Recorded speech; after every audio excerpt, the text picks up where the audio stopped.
I recognize not every country in this hall is going to follow the same model of governance. I do not think that America can or should impose our system of government on other countries.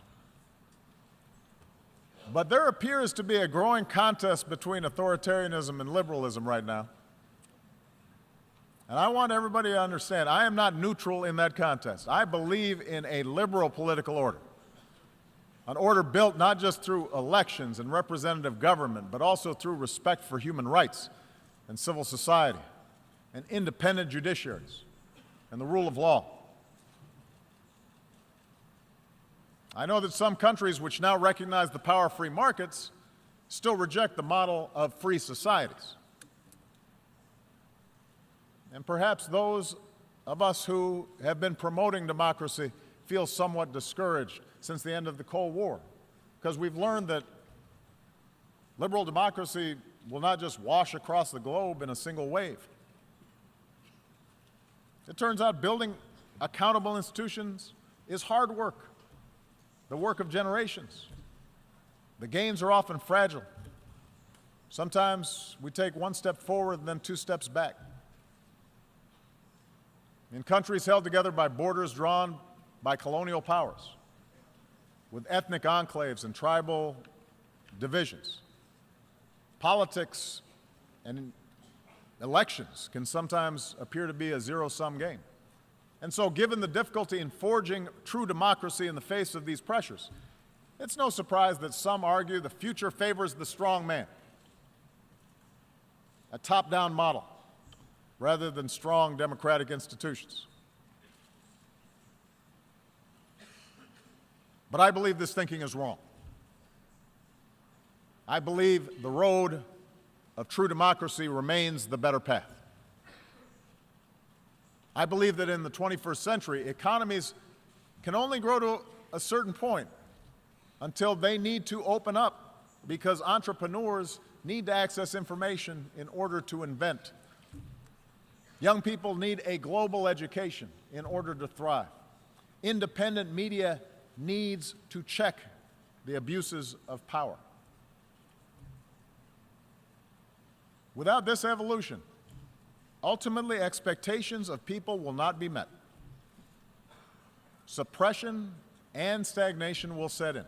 And history shows that strong men are then left with two paths: permanent crackdown, which sparks strife at home, or scapegoating enemies abroad, which can lead to war.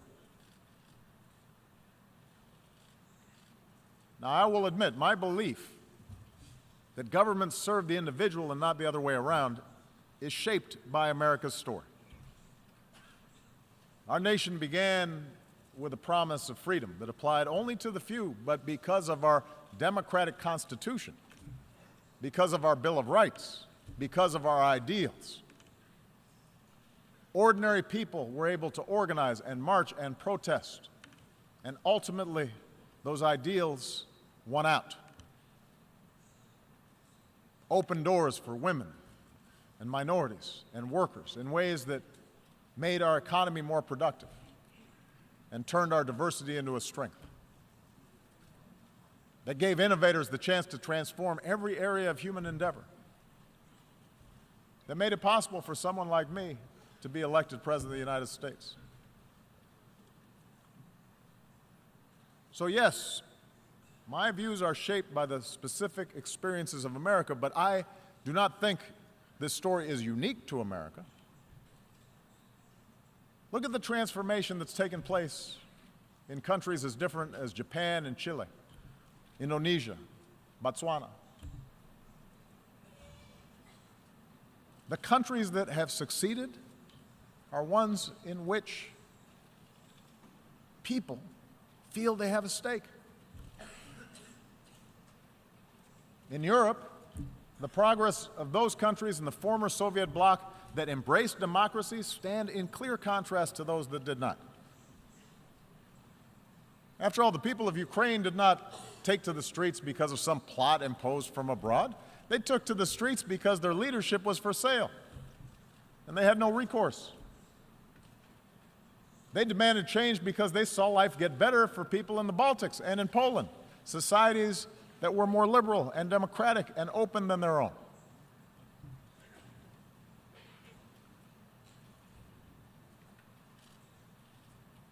So those of us who believe in democracy, we need to speak out forcefully, because both the facts and history, I believe, are on our side. That doesn't mean democracies are without flaws. It does mean that the cure for what ails our democracies is greater engagement by our citizens, not less. Yes, in America, there is too much money in politics, too much entrenched partisanship, too little participation by citizens, in part because of a patchwork of laws that makes it harder to vote. In Europe, a well-intentioned Brussels often became too isolated from the normal push and pull of national politics. Too often in capitals, decision makers have forgotten that democracy needs to be driven by civic engagement from the bottom up, not governance by experts from the top down. And so these are real problems. And as leaders of democratic governments make the case for democracy abroad, we better strive harder to set a better example at home. Moreover, every country will organize its government informed by centuries of history and the circumstances of geography and the deeply held beliefs of its people. So I recognize a traditional society may value unity and cohesion more than a diverse country like my own, which was founded upon what at the time was a radical idea, the idea of the liberty of individual human beings, endowed with certain God-given rights. But that does not mean that ordinary people in Asia or Africa or the Middle East somehow prefer arbitrary rule that denies them a voice in the decisions that can shape their lives.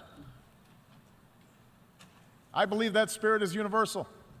And if any of you doubt the universality of that desire, listen to the voices of young people everywhere who call out for freedom and dignity and the opportunity to control their own lives.